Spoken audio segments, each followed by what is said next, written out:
నేనైతే ఎప్పటినుంచో chicken rice bowl try చేద్దాం అనుకుంటున్నా అండి. ఎక్కువ ప్రాసెస్ అనుకుంటా, ఎందుకులే టైం వేస్ట్ అని ఇప్పటి వరకు నేను ఎప్పుడూ చేయలేదు. ఈ రోజు అయితే మాత్రం కన్ఫామ్గా చేసుకుందాం అని చెప్పి టైం ఉందని చెప్పి చేశాను.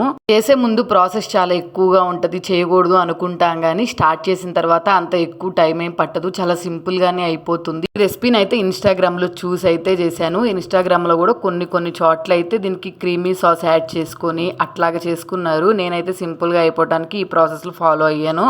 ఫస్ట్ ఒక పావు కేజీ చికెన్ అయితే తీసుకొని అందులోకి ఉప్పు, కారం, గరం మసాలా, ధనియాల పొడి, జీలకర్ర, అల్లం వెల్లుల్లి పేస్టు, నిమ్మకాయ రసము, ఆయిల్ అన్నీ వేసుకొని అయితే మిక్స్ చేసుకొని పక్కన పెట్టేసుకోవాలి. ఒక హాఫ్ అన్ అవర్ అయినా మ్యాగ్నేట్ చేసుకొని నెక్స్ట్ స్టవ్ మీద కడాయి పెట్టుకొని అందులోకి ఆయిల్ వేసుకొని మనకి నచ్చిన వెజీస్ అయితే వేసుకొని కొంచెం క్రంచీగా ఉన్నప్పుడే అందులోకి ఉప్పు, అలాగే ఇటాలియన్ సీజనింగ్, బిర్యానో, చిల్లీ ఫ్లేక్స్ వేసుకొని ఫ్రై చేసుకొని పక్కన పెట్టేసుకోవాలి. నెక్స్ట్ అదే బాండిలో కొంచెం ఆయిల్ వేసుకొని ఇప్పుడైతే రైస్ని అయితే ఫ్లేవర్ రైస్గా రెడీ చేసుకుంటున్నాము. నేను ఆల్రెడీ రైస్ని కుక్ చేసుకొని ఉంచుకున్నాను. అదే బాండిలోకి ఆయిల్ వేసుకొని గార్లిక్ వేసుకోవాలి. తర్వాత మనకి బిర్యానీ ఆకు ఉంటుంది కదా, అది వేసుకొని రైస్ వేసేసుకొని ఇందులో కూడా same Italian seasoning, chilli flakes, oregano ఇవన్నీ వేసుకొని అయితే ఒకసారి సాటే చేసుకొని పక్కన పెట్టేసుకోవాలి రైస్ని కూడా.